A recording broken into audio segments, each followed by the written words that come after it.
Godelive Kalombo, directrice générale de l'entreprise Télésol SA, ambassadrice de la paix dans la catégorie Global Leader, journaliste de formation, mère et épouse.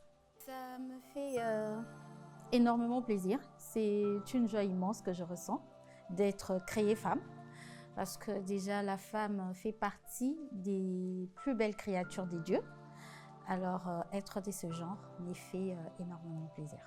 Je travaille dans la télécommunication. Déjà, l'entreprise que je viens de mentionner, c'est une entreprise de télécommunications qui est basée en République démocratique du Congo. Et nous sommes fournisseurs d'accès Internet. Il y a plusieurs services que nous offrons à la population congolaise. Ce qui est vrai, je ne m'attendais pas à ça, mais une fois que c'est arrivé, j'ai fait un effort de m'en sortir dans ce domaine et ça m'a fait énormément plaisir d'avoir atteint ce stade parce que ce n'est pas donné à tout le monde.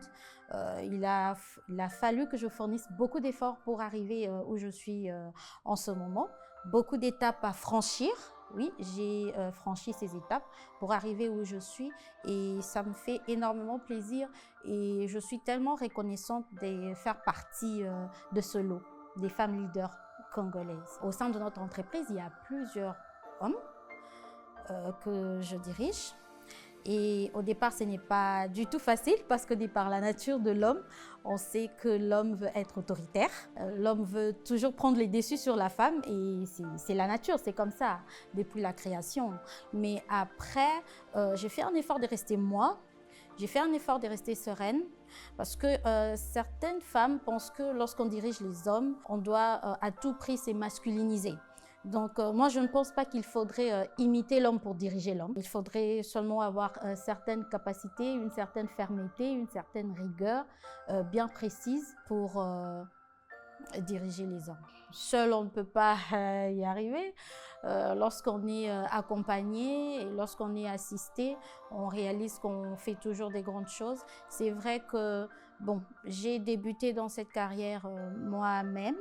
Au départ, j'étais seule, mais j'ai quand même eu un accompagnement de qualité pour arriver où je suis. Oui, je ne dirais pas que j'étais l'enfant rebelle de mes parents, mais après, j'avais une vision, déjà toute petite.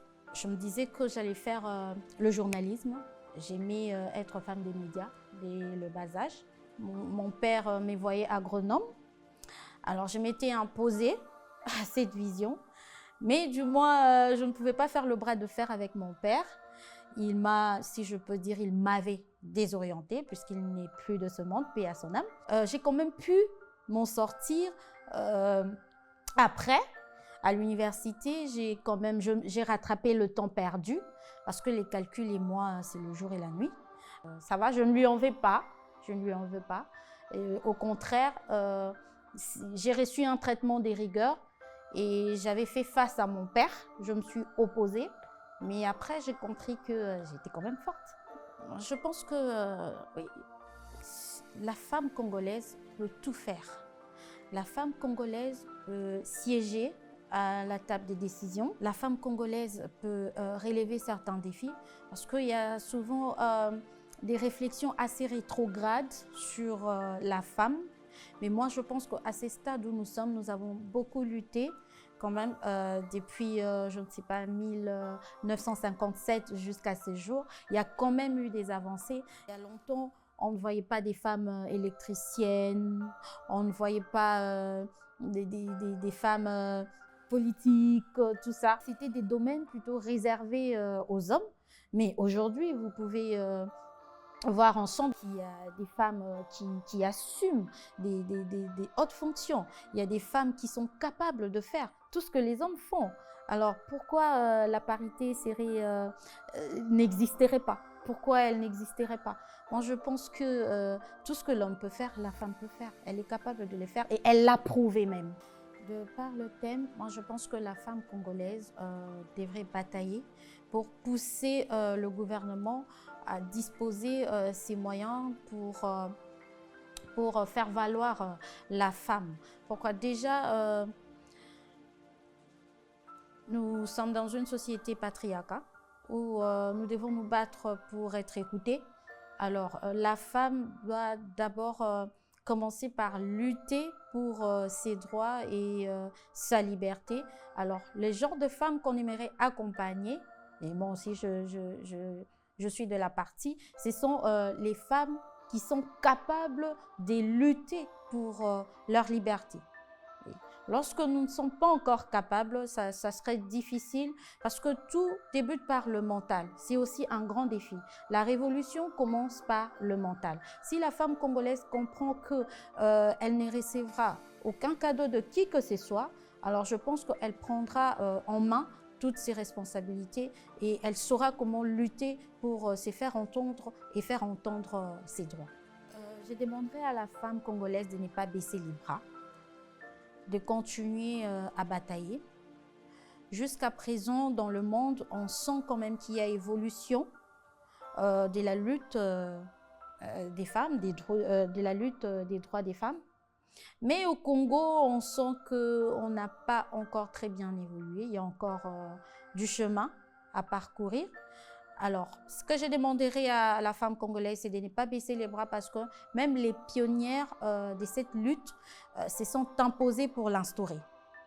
Alors, je leur demanderai encore une fois de quitter des raisonnements rétrogrades qui réduisent la femme au foyer, qui discriminent la femme, plutôt de s'intégrer dans des organisations féministes qui valorisent la femme, assister à des conférences, des panels, des ateliers qui, au final, valorisent la femme, en fait. De quitter un peu ce raisonnement rétrograde, comme je l'ai dit tout au début, parce que la femme congolaise a tendance à accepter tout ce qu'on lui dit. Quand on lui dit que tu ne vaux rien, voilà, qu'on lui dit tu n'es pas capable de faire ce travail, elle est d'accord. Qu'on lui dit que tu es destiné au foyer, à la cuisine, elle dit bon, ok, c'est ce qu'on m'a dit. Alors qu'est-ce que je fais? Je me plie. Non. La femme a beaucoup à donner à l'humanité. Donc la femme ne devrait pas être discriminée, chosifiée, réduite.